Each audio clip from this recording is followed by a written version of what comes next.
श्रीगणेशाय नमः। श्रीमहाविष्णुस्तोत्रम्। किं नु नाम सहस्राणि जपते च पुनः पुनः, यानि नामानि दिव्यानि तानि चाचक्ष्व केशवः। मत्स्यं कूर्मं वराहं च वामनं च जनार्दनं, गोविन्दं पुण्डरीकाक्षं माधवं मधुसूदनं, पद्मनाभं सहस्राक्षं वनमालिं हलायुधं, गोवर्धनं ऋषिकेशं वैकुण्ठं पुरुषोत्तमं, विश्वं रूपं वासुदेवं रामं नारायणं हरिं, दामोदरं श्रीधरं च वेदाङ्गगरुणध्वजम्, अनन्तं कृष्णगोपालं जपतो नास्ति पातकं, गवां कोटिप्रदानस्य अश्वमेधशतस्य च, कन्यादानसहस्राणां फलं प्राप्नोति मानवः, अमायां वा पौर्णमास्या मेकादश्यां तथैव च, सन्ध्याकाले स्मरे नित्यं प्रातःकाले तथैव च, मध्याह्ने च जपन्नित्यं सर्वपापे प्रमुच्यते। किं नु नाम सहस्राणि जपते च पुनः पुनः, यानि नामानि दिव्यानि तानि चाचक्ष्व केशवः। मत्स्यं कूर्मं वराहं च वामनं च जनार्दनं, गोविन्दं पुण्डरीकाक्षं माधवं मधुसूदनं, पद्मनाभं सहस्राक्षं वनमालिं हलायुधं, गोवर्धनं ऋषिकेशं वैकुण्ठं पुरुषोत्तमं, विश्वं रूपं वासुदेवं रामं नारायणं हरिं, दामोदरं श्रीधरं च वेदाङ्गगरुणध्वजम्, अनन्तं कृष्णगोपालं जपतो नास्ति पातकं, गवां कोटिप्रदानस्य अश्वमेधशतस्य च, कन्यादानसहस्राणां फलं प्राप्नोति मानवः, अमायां वा पौर्णमास्या मेकादश्यां तथैव च, सन्ध्याकाले स्मरे नित्यं प्रातःकाले तथैव च, मध्याह्ने च जपन्नित्यं सर्वपापे प्रमुच्यते। किं नु नाम सहस्राणि जपते च पुनः पुनः, यानि नामानि दिव्यानि तानि चाचक्ष्व केशवः। मत्स्यं कूर्मं वराहं च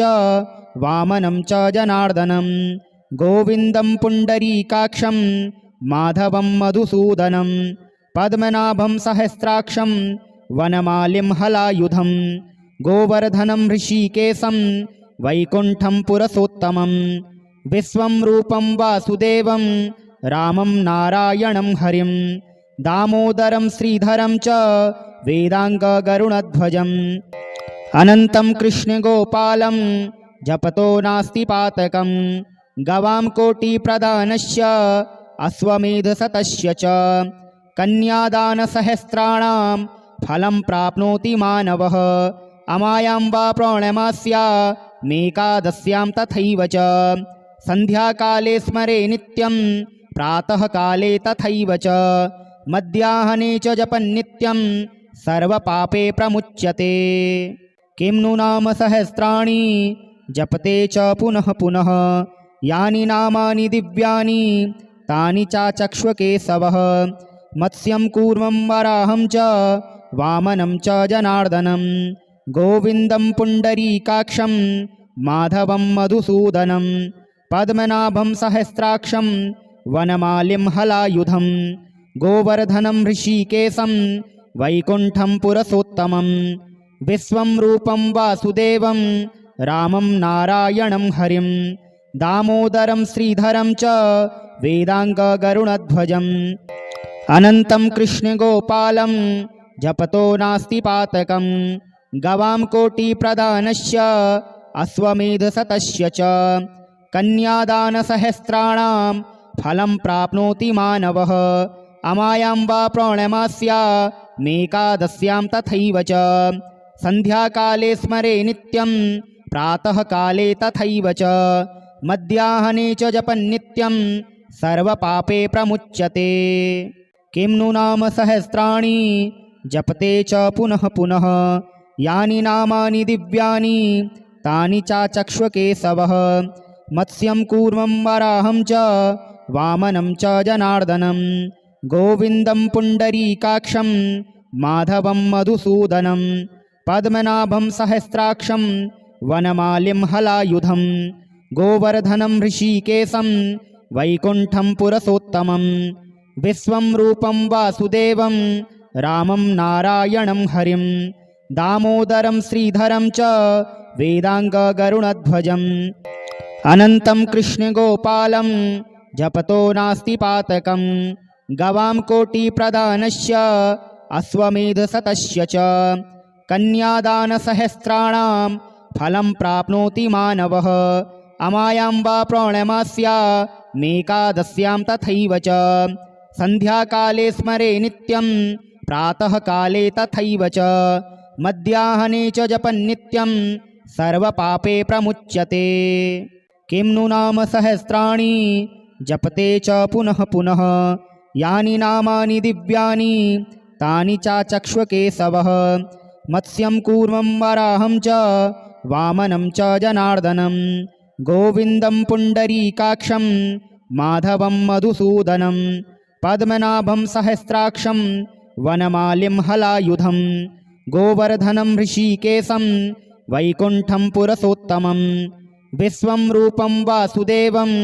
रामं नारायणं हरिं दामोदरं श्रीधरं च वेदाङ्गगरुणध्वजम् अनन्तं कृष्णगोपालं जपतो नास्ति पातकं गवां कोटिप्रदानस्य अश्वमेधशतस्य च कन्यादानसहस्राणां फलं प्राप्नोति मानवः अमायां वा पौर्णमास्या मेकादश्यां तथैव च सन्ध्याकाले स्मरे नित्यं प्रातःकाले तथैव च मध्याह्ने च जपन्नित्यं सर्वपापे प्रमुच्यते। किं नु नाम सहस्राणि जपते च पुनः पुनः यानि नामानि दिव्यानि तानि चाचक्ष्व केशवः मत्स्यं कूर्मं वराहं च वामनं च जनार्दनं गोविन्दं पुण्डरीकाक्षं माधवं मधुसूदनं पद्मनाभं सहस्राक्षं वनमालिं हलायुधं गोवर्धनं ऋषिकेशं वैकुण्ठं पुरुषोत्तमं विश्वं रूपं वासुदेवं रामं नारायणं हरिं दामोदरं श्रीधरं च वेदाङ्गगरुणध्वजम् अनन्तं कृष्णगोपालं जपतो नास्ति पातकं गवां कोटिप्रदानस्य अश्वमेधशतस्य च कन्यादानसहस्राणां फलं प्राप्नोति मानवः अमायां वा पौर्णमास्या मेकादश्यां तथैव च सन्ध्याकाले स्मरे नित्यं प्रातःकाले तथैव च मध्याह्ने च जपन्नित्यं सर्वपापे प्रमुच्यते। किं नु नाम सहस्राणि जपते च पुनः पुनः यानि नामानि दिव्यानि तानि चाचक्ष्व केशवः मत्स्यं कूर्मं वराहं च वामनं च जनार्दनं गोविन्दं पुण्डरीकाक्षं माधवं मधुसूदनं पद्मनाभं सहस्राक्षं वनमालिं हलायुधं गोवर्धनं ऋषिकेशं वैकुण्ठं पुरुषोत्तमं विश्वं रूपं वासुदेवं रामं नारायणं हरिं दामोदरं श्रीधरं च वेदाङ्गगरुणध्वजम् अनन्तं कृष्णगोपालं जपतो नास्ति पातकं गवां कोटिप्रदानस्य अश्वमेधशतस्य च कन्यादानसहस्राणां फलं प्राप्नोति मानवः अमायां वा पौर्णमास्या मेकादश्यां तथैव च सन्ध्याकाले स्मरे नित्यं प्रातःकाले तथैव च मध्याह्ने च जपन्नित्यं सर्वपापे प्रमुच्यते। किं नु नाम सहस्राणि जपते च पुनः पुनः यानि नामानि दिव्यानि तानि चाचक्ष्व केशवः मत्स्यं कूर्मं वराहं च वामनं च जनार्दनं गोविन्दं पुण्डरीकाक्षं माधवं मधुसूदनं पद्मनाभं सहस्राक्षं वनमालिं हलायुधं गोवर्धनं ऋषिकेशं वैकुण्ठं पुरुषोत्तमं विश्वं रूपं वासुदेवं रामं नारायणं हरिं दामोदरं श्रीधरं च वेदाङ्गगरुणध्वजम् अनन्तं कृष्णगोपालं जपतो नास्ति पातकं गवां कोटिप्रदानस्य अश्वमेधशतस्य च कन्यादानसहस्राणां फलं प्राप्नोति मानवः अमायां वा पौर्णमास्यामेकादश्यां तथैव च सन्ध्याकाले स्मरे नित्यं प्रातःकाले तथैव च मध्याह्ने च जपन्नित्यं सर्वपापे प्रमुच्यते। किं नु नाम सहस्राणि जपते च पुनः पुनः यानि नामानि दिव्यानि तानि चाचक्ष्व केशवः मत्स्यं कूर्मं वराहं च वामनं च जनार्दनं गोविन्दं पुण्डरीकाक्षं माधवं मधुसूदनं पद्मनाभं सहस्राक्षं वनमालिं हलायुधं गोवर्धनं ऋषिकेशं वैकुण्ठं पुरुषोत्तमं विश्वं रूपं वासुदेवं रामं नारायणं हरिं दामोदरं श्रीधरं च वेदाङ्गगरुणध्वजम् अनन्तं कृष्णगोपालं जपतो नास्ति पातकं गवां कोटिप्रदानस्य अश्वमेधशतस्य च कन्यादानसहस्राणां फलं प्राप्नोति मानवः अमायां वा पौर्णमास्यामेकादश्यां तथैव च सन्ध्याकाले स्मरे नित्यं प्रातःकाले तथैव च मध्याह्ने च जपन्नित्यं सर्वपापे प्रमुच्यते। किं नु नाम सहस्राणि जपते च पुनः पुनः यानि नामानि दिव्यानि तानि चाचक्ष्व केशवः मत्स्यं कूर्मं वराहं च वामनं च जनार्दनं गोविन्दं पुण्डरीकाक्षं माधवं मधुसूदनं पद्मनाभं सहस्राक्षं वनमालिं हलायुधं गोवर्धनं ऋषिकेशं वैकुण्ठं पुरुषोत्तमं विश्वं रूपं वासुदेवं रामं नारायणं हरिं दामोदरं श्रीधरं च वेदाङ्गगरुणध्वजम् अनन्तं कृष्णगोपालं जपतो नास्ति पातकं गवां कोटिप्रदानस्य अश्वमेधशतस्य च कन्यादानसहस्राणां फलं प्राप्नोति मानवः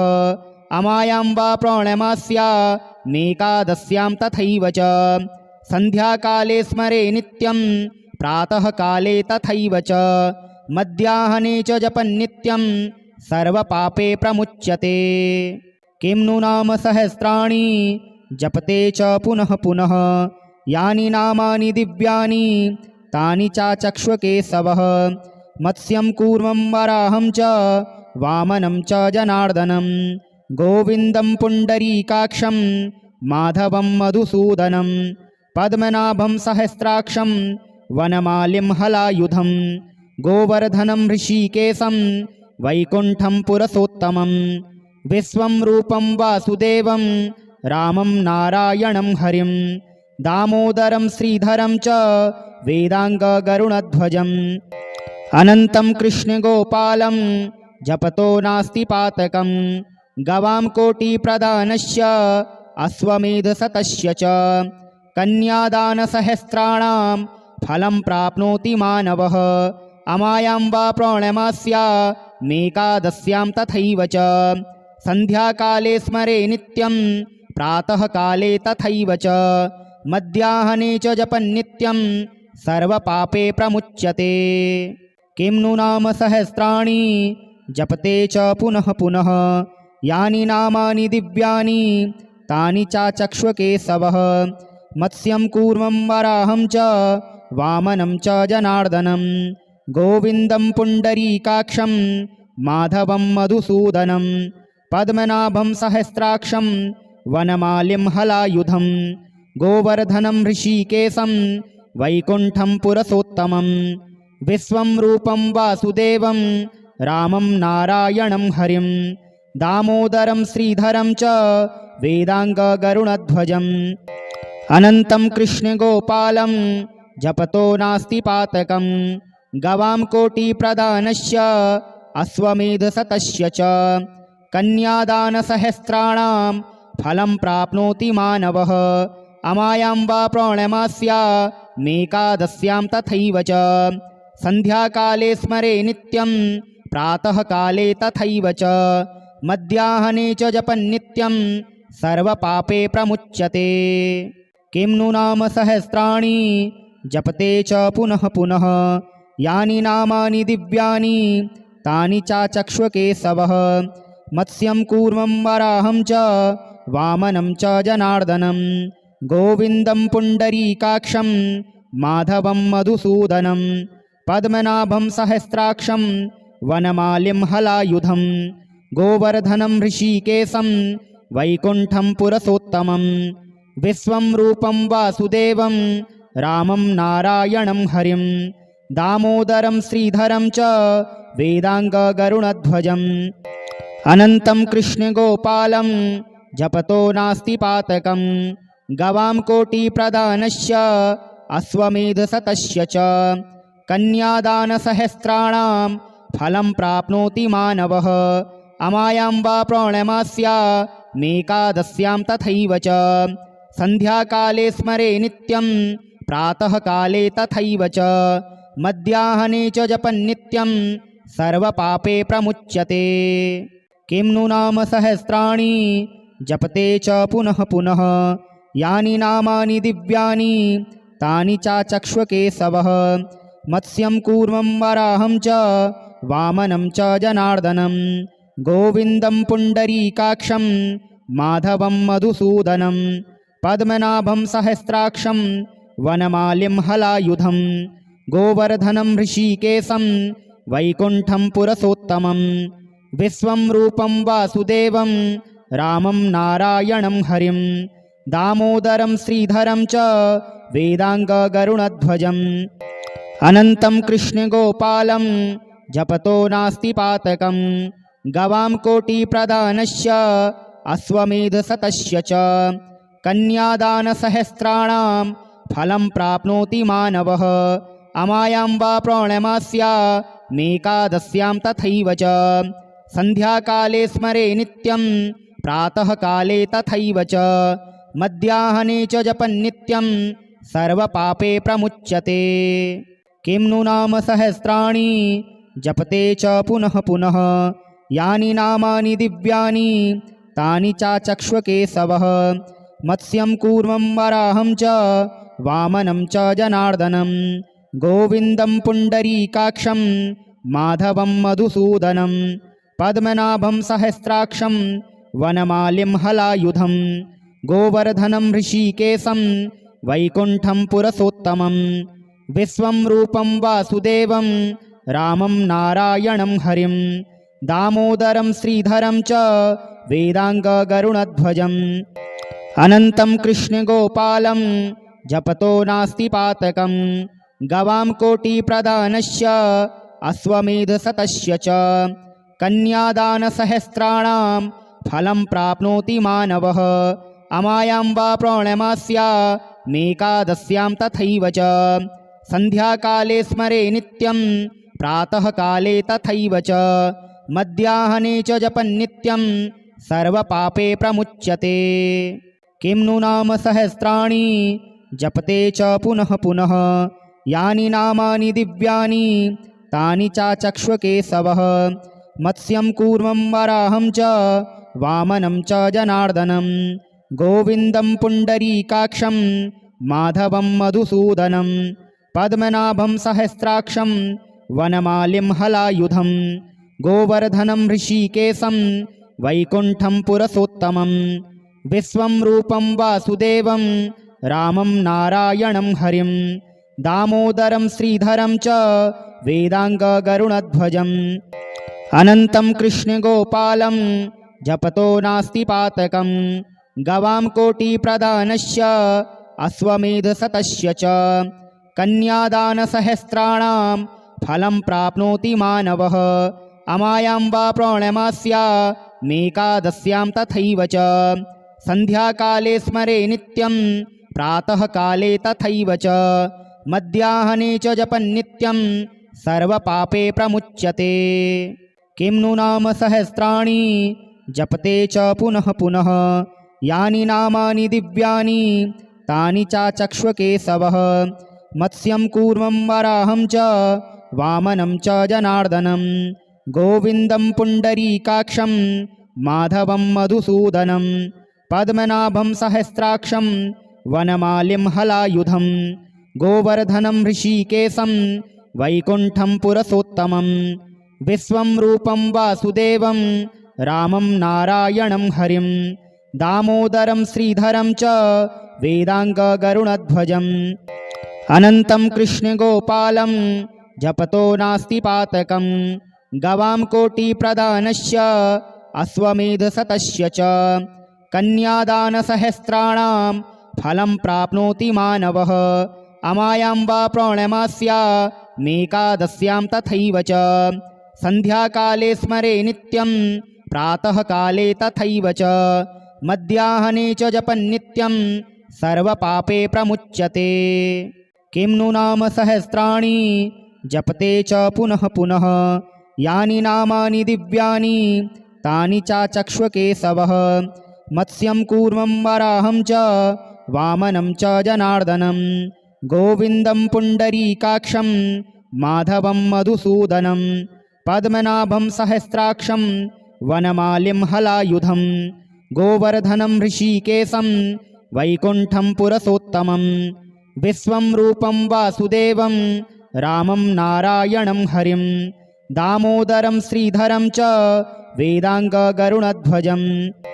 अनन्तं कृष्णगोपालं जपतो नास्ति पातकं गवां कोटिप्रदानस्य अश्वमेधशतस्य च कन्यादानसहस्राणां फलं प्राप्नोति मानवः अमायां वा पौर्णमास्या मेकादश्यां तथैव च सन्ध्याकाले स्मरे नित्यं प्रातःकाले तथैव च मध्याह्ने च जपन्नित्यं सर्वपापे प्रमुच्यते। किं नु नाम सहस्राणि जपते च पुनः पुनः यानि नामानि दिव्यानि तानि चाचक्ष्व केशवः मत्स्यं कूर्मं वराहं च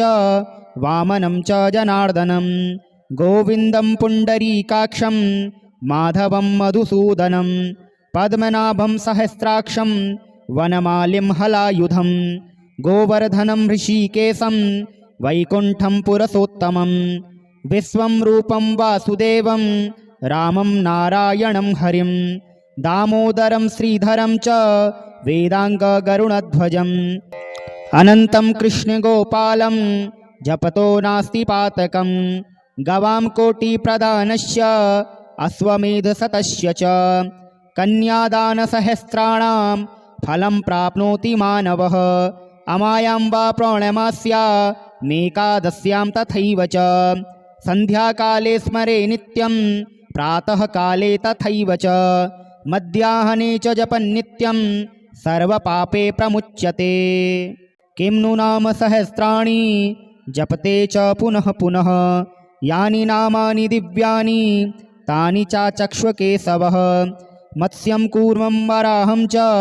वामनं च जनार्दनं गोविन्दं पुण्डरीकाक्षं माधवं मधुसूदनं पद्मनाभं सहस्राक्षं वनमालिं हलायुधं गोवर्धनं ऋषिकेशं वैकुण्ठं पुरुषोत्तमं विश्वं रूपं वासुदेवं रामं नारायणं हरिं दामोदरं श्रीधरं च वेदाङ्गगरुडध्वजम् अनन्तं कृष्णगोपालं जपतो नास्ति पातकं गवां कोटिप्रदानस्य अश्वमेधशतस्य च कन्यादानसहस्राणां फलं प्राप्नोति मानवः अमायां वा पौर्णमास्या मेकादश्यां तथैव च सन्ध्याकाले स्मरे नित्यं प्रातःकाले तथैव च मध्याह्ने च जपन्नित्यं सर्वपापे प्रमुच्यते। किं नु नाम सहस्राणि जपते च पुनः पुनः यानि नामानि दिव्यानि तानि चाचक्ष्व केशवः मत्स्यं कूर्मं वराहं च वामनं च जनार्दनं गोविन्दं पुण्डरीकाक्षं माधवं मधुसूदनं पद्मनाभं सहस्राक्षं वनमालिं हलायुधं गोवर्धनं ऋषिकेशं वैकुण्ठं पुरुषोत्तमं विश्वं रूपं वासुदेवं रामं नारायणं हरिं दामोदरं श्रीधरं च वेदाङ्गगरुणध्वजम् अनन्तं कृष्णगोपालं जपतो नास्ति पातकं गवां कोटिप्रदानस्य अश्वमेधशतस्य च कन्यादानसहस्राणां फलं प्राप्नोति मानवः अमायां वा पौर्णमास्या मेकादस्यां तथैव च सन्ध्याकाले स्मरे नित्यं प्रातःकाले तथैव च मध्याह्ने च जपन्नित्यं सर्वपापे प्रमुच्यते किं नु नाम सहस्राणि जपते च पुनः पुनः यानि नामानि दिव्यानि तानि चाचक्ष्वकेशवः मत्स्यं कूर्मं वराहं च वामनं च जनार्दनं गोविन्दं पुण्डरीकाक्षं माधवं मधुसूदनं पद्मनाभं सहस्राक्षं वनमालिं हलायुधं गोवर्धनं ऋषिकेशं वैकुण्ठं पुरुषोत्तमं विश्वं रूपं वासुदेवं रामं नारायणं हरिं दामोदरं श्रीधरं च वेदाङ्गगरुणध्वजम् अनन्तं कृष्णगोपालं जपतो नास्ति पातकं गवां कोटिप्रदानस्य अश्वमेधशतस्य च कन्यादानसहस्राणां फलं प्राप्नोति मानवः अमायां वा पौर्णमास्या मेकादस्यां तथैव च सन्ध्याकाले स्मरे नित्यं प्रातःकाले तथैव च मध्याह्ने च जपन्नित्यं सर्वपापे प्रमुच्यते।